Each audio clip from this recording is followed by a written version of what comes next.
Hello everyone, very good morning. कल हम लोगों ने ग्रुप डायनामिक्स को शुरू किया था। ग्रुप डायनामिक्स की मैंने आपको एक ब्रीफ इंट्रोडक्शन दे दी थी ऑलरेडी, जिसके बारे में हमने ये बात की थी कि ये वो फैक्टर्स होते हैं जो ग्रुप के ऊपर एक इम्पैक्ट डालते हैं, कहीं ना कहीं जो ग्रुप को इन्फ्लुएंस करते हैं, ग्रुप मेंबर्स को जो इन्फ्लुएंस करते हैं वो आपके ग्रुप डायनामिक्स होते हैं। इसके हमने टाइप से आज शुरू करना था। सबसे पहला था ग्रुप की कंपोजिशन, ग्रुप के नॉर्म्स कौन कौन से हैं, ग्रुप की लीडरशिप कैसी है, कोहेसिवनेस है या नहीं, ग्रुप का स्टेटस, ग्रुप के रोल्स एंड ग्रुप का think. Let me start from the first point, that is group composition. Group composition के बारे में बात करेंगे। कंपोजिशन समझते हो क्या होता है? किस चीज़ को कंपोज करके एक ग्रुप बन रहा है। दैट मीन्स किस एक्सटेंट तक एक ग्रुप के अंदर लाइकनेस है। लाइकनेस में मतलब सिमिलैरिटी है। सिमिलैरिटी आपको पता है कि जो ऐसे ग्रुप्स होंगे जहाँ पे सेम सिमिलैरिटी होगी, सिमिलर क्वालिटीज़ होंगी, जो ग्रुप के मेंबर्स हैं उनके अंदर अगर सेम सिमिलैरिटीज़ होंगी या सिमिलर क्वालिटीज़ होंगी तो किस तरह की हो सकती हैं? डेमोग्राफिकली वो सेम चीज़ में हो सकता है, एक ही कास्ट का हो सकता है, एक ही सेक्स का हो सकता है, एजुकेशन सेम हो सकती है, एक्सपीरियंस, एज, इनकम, कल्चर, इनमें से कुछ भी उनका सेम हो सकता है। वो सिमिलर क्वालिटीज़ के अंडर आएगा। उनकी पर्सनैलिटी अलाइक हो सकती है, एबिलिटीज़ हो सकती हैं, एक राय, एक मत हो सकती है उन लोगों की। तो ये सारी चीज़ जो है वो ग्रुप की कंपोजिशन को फॉर्म करते हैं। ग्रुप की कंपोजिशन बेसिकली अफेक्ट करते हैं ह्यूमन के बिहेवियर को। और किस तरह के ग्रुप्स होते हैं? हमारे दो तरह के ग्रुप्स हो सकते हैं, एक होता है होमोजीनियस और दूसरा होता है आपका हेट्रोजीनियस। होमोजीनियस ग्रुप कौन से होते हैं? जहाँ पे मोर कोहेसिवनेस होगी। कोहेसिवनेस मतलब आपस में सिमिलैरिटी जो है, यूनिटी जो है वो ज़्यादा होगी, क्योंकि होमोजीनियस एक ही तरह के लोग ज़्यादा होंगे उसके अंदर, एक ग्रुप के अंदर। तो जहाँ एक ही तरह के लोग ज़्यादा होंगे वहाँ कन्फ्लिक्ट्स कम हो जाएंगे। और लेकिन इसमें एक ड्रॉबैक भी आएगा इसका। अगर कन्फ्लिक्ट कम हो रहे हैं तो आप ये भी देखिए कि क्वालिटीज़ के अंदर वैरायटी नहीं है, तो अनसक्सेसफुल हो जाता है कई बार जब एडवर्स सिचुएशंस आती हैं। तो होमोजीनियस अच्छा है क्योंकि कन्फ्लिक्ट कम है, लेकिन इसकी एक डिसएडवांटेज है, ये अनसक्सेसफुल हो जाता है जब आपकी एडवर्स या जब आपकी नेगेटिव सिचुएशंस आते हैं। हेट्रोजीनियस ग्रुप कैसा होता है? हेट्रोजीनियस ग्रुप होता है जहाँ पे डिफरेंट क्वालिटीज़ के लोग होते हैं, इनमें कोहेसिवनेस बहुत कम होती है, यूजुअली कन्फ्लिक्ट्स बहुत ज़्यादा होते हैं, लेकिन इनकी स्पेशलिटी इसका बिल्कुल अपोजिट हो गया। इनकी स्पेशलिटी क्या है कि एडवर्स सिचुएशन में ये बहुत इजीली कॉप अप कर लेते हैं, क्योंकि बहुत सारी सिमिलैरिटीज़ नहीं होती इन लोगों में, डिफरेंट स्पेशलिटीज़ होती हैं। तो कोई किसी में स्पेशल होगा, कोई किसी में एक्सपर्टीज़ होगा, तो ऑटोमेटिकली एक सिचुएशन को हैंडल कर लेते हैं बहुत ईजिली। अगला पॉइंट आता है आपका ग्रुप नॉर्म्स। ये आपका सेकेंड पॉइंट है। नॉर्म्स का मतलब क्या हुआ? यहाँ पे कुछ रूल्स एंड रेगुलेशंस जो आपके हर एक ग्रुप को फॉलो करनी कंपलसरी होती है। तो ये वो रूल्स होते हैं, ये वो नॉर्म्स होते हैं जो हर एक ग्रुप के मेंबर को गाइड करते हैं कि उन्होंने कैसा कंडक्ट एक सिचुएशन में करना है, क्या करना चाहिए, क्या नहीं करना चाहिए। तो कहीं ना कहीं ये आपको एथिकल चीज़ों के बारे में बताता है आपका ग्रुप नॉर्म। जहाँ हम ग्रुप नॉर्म्स के बारे में पढ़ रहे हैं, हमें ये पता लग जाता है क्या करना है, क्या नहीं करना। तो एक एथिकल वो सिचुएशन हमारे सामने क्लियर हो जाती है ग्रुप के अंदर एंटर करते हुए। तो ग्रुप के अंदर ग्रुप के नॉर्म्स के बेसिक फीचर्स क्या होते हैं, क्यों ज़रूरी होता है ये, या इससे क्या हेल्प मिलती है? एक ग्रुप नॉर्म्स के थ्रू आपके ग्रुप को गाइड करता है, ये बिहेवियर को स्पेसिफाई कर देता है हर इंसान की क्या ड्यूटी है। जो भी ग्रुप के मेंबर्स हैं उनकी क्या क्या ड्यूटीज़ है उसको स्पेसिफाई कर दे तो कन्फ्लिक्ट के चांसेस कम हो जाएंगे। रिटन ऑरल दोनों फॉर्म में हो सकती है। बहुत इंपॉर्टेंट फंक्शन प्ले करती है ये। इसको ये आपको ये पता होता है कि who fail to observe the group norms can be boycotted. अगर आप ग्रुप के नॉर्म्स को फॉलो नहीं कर रहे हो तो आपको से निष्कासित किया जा सकता है, उसको निकाला जा सकता है, उस पर्टिकुलर मेंबर को।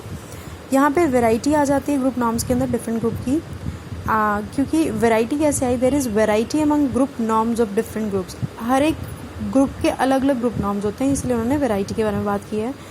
जनरली एक शेप ले लेता है, but if it needed they can be formed again. देखो, अब ग्रुप नॉर्म्स जब एक बार बनते हैं ना तो वो बन ही जाते हैं। जैसे कहते हैं ना, घर में एक धारणा बनी है वो पक ही जाती है, या फिर कोई आपके कस्टम्स हैं, रूल्स एंड रेगुलेशंस हैं, वो फॉर्म हो जाएं एक बार तो उसके बाद वो परिपक्व हो जाते हैं, पक्के हो जाते हैं वो।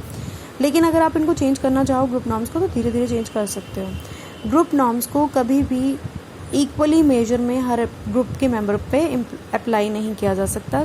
कोई हायर रैंक में है तो कम फॉलो करेगा नॉर्म्स को, अगर कोई लो लेवल पे है तो वो ज़्यादा फॉलो करेगा आपके ग्रुप के नॉर्म्स को। क्यों पीपल कन्फर्म करते हैं ग्रुप के नॉर्म्स को? मतलब वो उसके अकॉर्डिंगली क्यों रिएक्ट करते हैं या उसके अकॉर्डिंगली एक्ट करते हैं। बेसिकली प्रॉपर रोल प्ले पता लग जाता है। अगर आपको ग्रुप नॉर्म्स को आप अच्छे से ऑब्जर्व कर रहे हैं तो आप उनके ग्रुप के नॉर्म्स को इफेक्टिवली अपने रोल को समझ सकते हैं और प्ले कर सकते हैं। सेल्फ इंटरेस्ट के लिए होता है, ये आपके पर्सनल इंटरेस्ट को भी इफेक्ट नहीं होने देता, साथ साथ आपके ग्रुप के गोल को भी पूरा करता है और आपके पर्सनल इंटरेस्ट का भी ध्यान रखता है। ग्रुप को कंट्रोल करना बहुत ईजी हो जाता है अगर आप ग्रुप नॉर्म्स को फॉलो करते हैं, क्योंकि हमें पता होता है जो ग्रुप नॉर्म्स को फॉलो कर रहा है उसको हमने ग्रुप में रखना है, बाकियों को हमने बाइकआउट कर देना है। तो कहीं ना कहीं ग्रुप को कंट्रोल करने में बहुत हेल्पफुल हो जाता है। रिवॉर्ड्स, अगर आपको पता है कि कोई बंदा या कोई इंसान जो ग्रुप का मेंबर है वो अच्छे से फॉलो कर रहा है तो उसको रिवॉर्ड देना हमारे लिए बहुत ईजी हो जाता है। गुडविल कैसे मेंटेन होती है, एक स्पेशल गुडविल आ जाती है लोगों के अंदर जब एक किसी भी ग्रुप से वो जुड़ते हैं। उनको पता है कि हमें ग्रुप के नॉर्म्स को अगर हम फॉलो करेंगे तभी हम उस ग्रुप के साथ जुड़े रहेंगे, तो इसलिए भी वो ग्रुप के नॉर्म्स को फॉलो करते हैं। नेक्स्ट आता है ग्रुप की लीडरशिप। लीडरशिप अब आपको पता है ये स्टाइल है वर्किंग का एक लीडर का जो बहुत बड़ा इम्पैक्ट डालता है बाकी मेंबर्स ऑफ द ग्रुप के बिहेवियर पे। एक अगर ग्रुप का लीडर अच्छा है, पॉजिटिव है, उसकी एक अच्छी आइडेंटिटी है, वो एक अच्छा प्रवक्ता है, प्रवक्ता नहीं व्यक्ता है, आई थिंक जो हु इज़ अ स्पीकर, जो अच्छा बोलने वाला है, तो उस लीडर का जो इम्पैक्ट है उसके ग्रुप के मेंबर्स पे वो बहुत अच्छा जाता है। तो बेसिकली 2 तरह के हमारे ग्रुप्स थे, फॉर्मल और इनफॉर्मल। फॉर्मल ग्रुप में जो लीडर अपॉइंट किया जाएगा वो फॉर्मली एक लीगल प्रोसीजर से होकर, जो एक ऑर्गेनाइजेशन का प्रोसीजर है उससे होकर निकलेगा, और इनकी जो अपॉइंटमेंट होगी, जो अपॉइंट इनको किया जाएगा वो उनकी रैंक्स, उनकी पावर्स, उनकी रिस्पॉन्सिबिलिटीज़ को फॉर्मली एक्सप्लेन किया जाता है, और इसका चीफ फंक्शन हो जाता है किस तरह से वो ऑर्डर करेगा, कैसे वो डायरेक्ट करेगा लोगों को, ये उसका मेन ऑब्जेक्टिव है। लेकिन इनफॉर्मल ग्रुप के अंदर इनको अपॉइंट नहीं किया जाता, ये अपने खुद के पर्सनल इंप्रेशन के कारण लीडर बन जाते हैं इन इनफॉर्मल ग्रुप। एक से ज़्यादा लीडर एक ग्रुप के अंदर हो सकता है, ये कोई बहुत बड़ी बात नहीं है। तो इसका मतलब ग्रुप लीडरशिप 2 तरह के ग्रुप्स के अंदर बताई हुई है, एक फॉर्मल ग्रुप में और दूसरी आपकी इनफॉर्मल ग्रुप में। इनफॉर्मल ग्रुप में आप एक्सेप्ट नहीं करते हो, ये अपने आप ऑटोमेटिकली बन जाता है, लेकिन फॉर्मल ग्रुप के अंदर एक प्रॉपरली फॉर्मली तरीके से उसको एक्सप्लेन किया जाता है, उनकी ड्यूटीज़ को, उनकी राइट्स को और इन सब चीज़ों को। इससे नेक्स्ट पॉइंट आता है आपको ग्रुप कोहेसिवनेस। ये बहुत इंपॉर्टेंट पॉइंट है, थोड़ा बड़ा है ये, वो आई थिंक आज कवर नहीं हो पाएगा, लेकिन let's give it a try.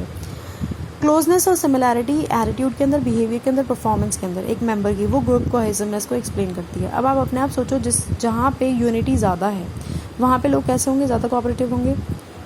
Unanimity of the opinion, एक मत होगी उनकी ओपिनियन के अंदर, एक दूसरे को पसंद करेंगे, ऑब्जर्व करेंगे ग्रुप के नॉर्म्स को अच्छे से, और ये जो है काम को इफेक्टिवली परफॉर्म करते हैं। और इसके बिल्कुल अपोजिट हो जाएगा, जहाँ ग्रुप कोहेसिवनेस कम होगी वहाँ पे लोगों के अंदर कोऑपरेशन की स्पिरिट नहीं होगी, आपस में एकता के साथ काम नहीं करेंगे, डिफरेंस आ जाएगा इनकी ओपिनियन में अगर डिफरेंस आएगा तो ऑटोमेटिकली जो डिसीजंस है वो डिले होते जाते हैं।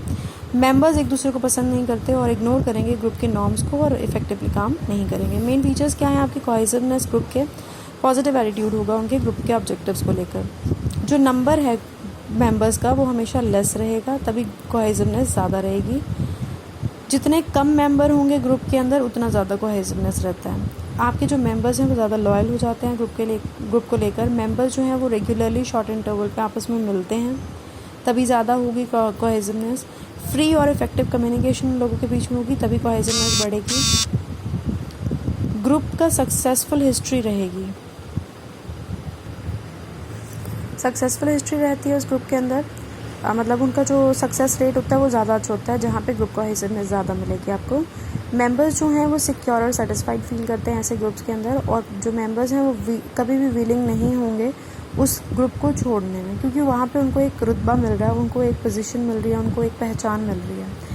मेंबर्स जो हैं फाइनल डिसीजन बहुत जल्दी ले लेंगे, क्योंकि एक मत होती है, एक राय होती है उन लोगों की, तो डिसीजन पे पहुँचना बहुत ईजी हो जाता है। गुडविल जो होती है वो ज़्यादा होती है as compare to the goodwill of other. जहाँ पे कोहेसिवनेस ज़्यादा होगी वहाँ के ग्रुप में ऑटोमेटिकली गुडविल बहुत अच्छी होगी।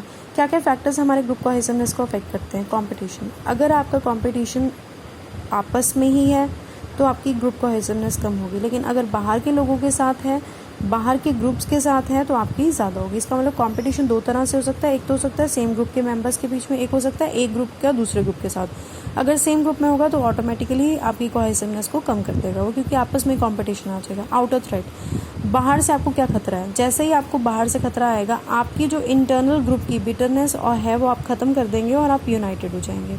ये एक सेइंग भी है, या मैं बोलूँ कि एक चीज़ बनी भी हुई है, अगर परिवार के अंदर आपस में भाइयों की लड़ाई है और बाहर से कोई बंदा आके बोल दे कि तू गलत है, तो वो भाई आपस में एकजुट हो जाते हैं, मिल जाते हैं, क्योंकि वो ये नहीं पसंद करते मैं कुछ भी बोल लूँ मेरे भाई को कोई और नहीं बोल सकता, ये फीलिंग आ जाती है। तो आउट ऑफ थ्रेट हमारे ग्रुप के अंदर भी ऐसे ही काम करता है।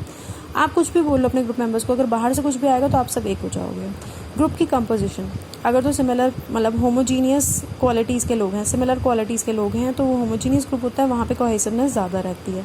लेकिन अगर वो ऑन द कॉन्ट्रेरी अगर वो हेट्रोजीनियस ग्रुप के हैं तो उसके अंदर डिसिमिलैरिटी ज़्यादा होंगी, तो वहाँ पे कोहेसिवनेस कहीं ना कहीं कम हो जाती है। नेक्स्ट पॉइंट आता है आपका ग्रुप का साइज़। अगर तो ग्रुप के साइजेस दो तरह के हो सकते हैं, या तो लार्ज या स्मॉल। ऑटोमेटिकली आपको पता है अगर बड़ा ग्रुप होगा तो वहाँ पे कोहेसिवनेस कम रहेगी, लेकिन अगर स्मॉल ग्रुप होगा तो कोहेसिवनेस, यूनिटी आपस में ज़्यादा अच्छी रहती है। देखो कम लोग होंगे तो आपस में बात ज़्यादा होगी, इंटरेक्शन ज़्यादा होगी, और अगर बड़ा ग्रुप होगा तो वहाँ पे कन्फ्लिक्ट ज़्यादा होंगे, सबकी राय एक जैसी नहीं होती।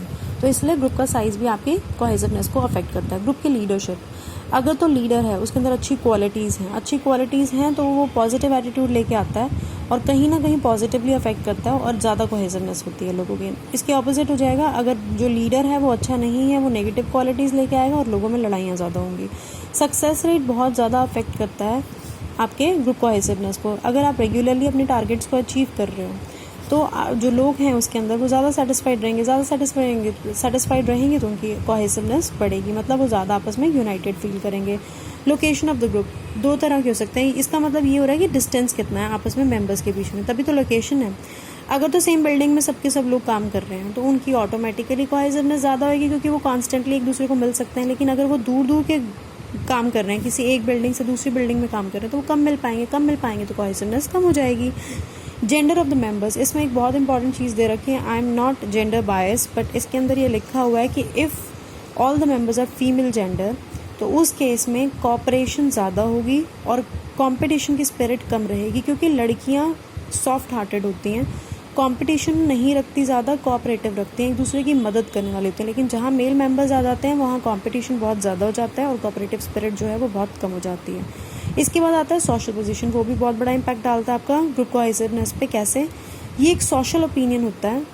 अगर आपका सोशल ओपिनियन पॉजिटिव है तो मेंबर्स जो होंगे उस ग्रुप के वो ज़्यादा सेटिस्फाइड फील करेंगे और उनके अंदर ज़्यादा कोहेसिवनेस होगी। लेकिन अगर वही सेम चीज़ और दूसरे वे में मैं लेके जाऊँ तो वहाँ पे डिससेटिस्फैक्शन ज़्यादा होगी और ग्रुप कोहेसिवनेस बहुत कम होगी, क्योंकि सोशली आप एक नेगेटिव ओपिनियन रख रहे हो अपने खुद के ही ग्रुप के बारे में, तो आपकी सोशल पोजीशन के अकॉर्डिंगली भी आपका ग्रुप कोहेसिवनेस अफेक्ट डालता है। इसके बाद आता है मैनेजमेंट का बिहेवियर। अगर तो मैनेजमेंट ग्रुप की फेवर में है तो वो पॉजिटिव व्यू देगा, तो वो इंट्रोड्यूस करेगा, अच्छी इनोवेटिव चीज़ें लेके आएगा अपने ग्रुप के मेंबर्स के लिए और एनकरेज करेगा अपने मेंबर्स को, और जिससे ग्रुप कोहेसिवनेस बढ़ेगी। लेकिन इसके ऑपोजिट अगर मैं बात करूँ, अगर ग्रुप्स हैं या जो मैनेजमेंट है वो ग्रुप्स को पसंद नहीं करती तो उनको तोड़ने की कोशिश करेगी, डिवाइड एंड रूल की पॉलिसी को फॉलो करेगी। अब इसके बाद आते हैं आपकी कॉन्सिक्वेंसेस क्या हैं ग्रुप की कोहेसिवनेस की। पूरा नहीं करवाऊंगी, बस यहाँ तक कर लो। हाई लेवल ऑफ मोरल, अब ऑटोमेटिकली अब अगर आपको पता है कि लोगों के अंदर कोहेसिवनेस ज़्यादा, यूनिटी ज़्यादा है, तो उनका जो कंटेंटमेंट है वो हाई रहेगा हमेशा, और वो अपनी रेडीनेस रहेगी अपने ओपिनियंस को एक्सप्रेस करने की कोशिश करेंगे, क्योंकि वो एज अ फैमिली काम करने लग जाते हैं जब उनकी यूनिटी बढ़ जाती है। प्रोडक्टिविटी बढ़ेगी। ऑटोमेटिकली ये भी आपको क्लियर होना चाहिए कि अगर प्रोडक्टिविटी जो है वो आपकी ग्रुप कोहेसिवनेस से कहीं ना कहीं जुड़ी ही होती है। जब आपकी अच्छी यूनिटी है तो आप प्रोडक्शन भी इंक्रीज़ करोगे, आपकी प्रोडक्शन, आपकी कैपेसिटी, आपकी कैपेबिलिटी सब बढ़ जाएगा। पार्टिसिपेशन भी बहुत बड़ा इम्पैक्ट डालती है ग्रुप कोहेसिवनेस में। अगर तो लार्ज ग्रुप्स हैं तो वो फैमिली की तरह बन जाएंगे। हम बात करते हैं कि जितना बड़ा ग्रुप होगा उतनी अच्छी तरह वो फैमिली में फॉर्म हो जाता है। लेकिन यहाँ पे हमें बात किस चीज़ के बारे में करनी है? आपको पता है कि हमने कॉन्सिक्वेंसेस किए हैं ग्रुप कोहेसिवनेस के, तो इसका मतलब अगर ग्रुप के अंदर यूनिटी ज़्यादा होगी तो लेवल ऑफ पार्टिसिपेशन बढ़ जाएगी। कैसे बढ़ जाएगी लेवल ऑफ पार्टिसिपेशन? क्योंकि लोग फैमिली की तरह काम करने लग जाते हैं और जो स्पिरिट होती है कोऑपरेशन की वो बढ़ जाती है। जब कोऑपरेशन बढ़ जाएगी, फ्रेंडशिप बढ़ जाएगी उन लोगों के बीच में, तो उनके रिलेशनशिप ऑटोमेटिकली जो है वो फ्लोलेसली काम करने लग जाएगी। मतलब बेसिकली इसमें वो कहना चाह रहा है कि अगर यूनिटी ज़्यादा है तो लोगों की लेवल ऑफ पार्टिसिपेशन भी ज़्यादा हो जाती है। लेवल ऑफ पार्टिसिपेशन कैसे ज़्यादा होएगी? क्योंकि वो लोग आपस में एक फैमिली की तरह काम करते हैं, कोऑपरेशन से काम करते हैं, तो जिसके कारण वो अपनी इंटरैक्शन बहुत अच्छी रखते हैं और अपने व्यूज़ को हर छोटे या बड़े इश्यूज़ पे अपने व्यूज़ को बहुत अच्छे से एक्सप्रेस करते हैं। High level of conformity, conformity होती है similarity of behaviour of all the members. यहाँ पे मैंने इस चीज़ को अंडरलाइन किया, similarity of behaviour of all the members. Conformity, अगर आपकी यूनिटी ज़्यादा है तो सिमिलर बिहेवियर ज़्यादा होगा लोगों के अंदर। आपको पता है अगर सिमिलर नहीं है तो आप उसको टर्मिनेट कर दोगे, तो कन्फर्मिटी बढ़ जाती है। Level of effect, high level of effect कैसे आया, आपको पता है कि अगर आपके ग्रुप के अंदर यूनिटी ज़्यादा है, यूनिटी अच्छी है, तो आप क्या करेंगे, हर प्रॉब्लम का जो सोल्यूशन है वो बहुत इजीली एक लीडर निकाल सकता है। तो वहाँ पे इफेक्ट बढ़ जाता है आपका। नेगेटिव फोर्सेस को आप बहुत इजीली डिफीट कर देते हो और आपकी जो इंटरनल स्ट्रेंथ होती है ग्रुप की वो बढ़ती है। Communication, high level of communication, जब यूनिटी अच्छी है, आपस में एक दूसरे पे विश्वास है, एकजुटता है, तो आपकी इफेक्टिव कम्युनिकेशन रहेगी और कोहेसिवनेस को वो ऑटोमेटिकली एनहांस करेगी। लास्ट पॉइंट है इसके अंदर अवेलेबिलिटी ऑफ चेंज एजेंट। आपको ये पता है चेंज एजेंट कैसे बोलते हैं, कहते हैं कि अगर ग्रुप कोहेसिवनेस अच्छी है तो चेंज एजेंट कौन होते हैं, ये वो लोग होते हैं जो एक ऑर्गेनाइजेशन के अंदर छोटी या बड़ी कोई भी चेंज लाना चाहते हैं तो इन चेंज एजेंट्स की हेल्प ली जाती है। अगर ग्रुप में कोहेसिवनेस ज़्यादा है तो उन लोगों की बात ज़्यादा सुनी जाती है। जिन लोगों की बात ज़्यादा सुनी जाती है ग्रुप के अंदर, उनको चेंज एजेंट की तरह यूज़ किया जा सकता है। तो वहाँ पे जहाँ पे कोहेसिवनेस बढ़ेगी वहाँ पे आपको अवेलेबिलिटी मिल जाएगी चेंज एजेंट की। यहाँ पे मैं अपनी वीडियो को ख़त्म कर रही हूँ। नेक्स्ट हमारा टॉपिक आएगा ग्रुप स्टेटस, इसको आगे एक्सप्लेन कर लेंगे नेक्स्ट वीडियो के अंदर। प्रोबेबली कल तक आपका ये चैप्टर कंप्लीट हो जाएगा, फिर लास्ट चैप्टर हमारा रह जाएगा, उसको फटाफट कंप्लीट करके रिवीजन का पार्ट शुरू कर लेंगे। Stay at home, stay safe, ज़्यादा वक्त नहीं लूँगी। Bye bye for now, next video में मिलती हूँ।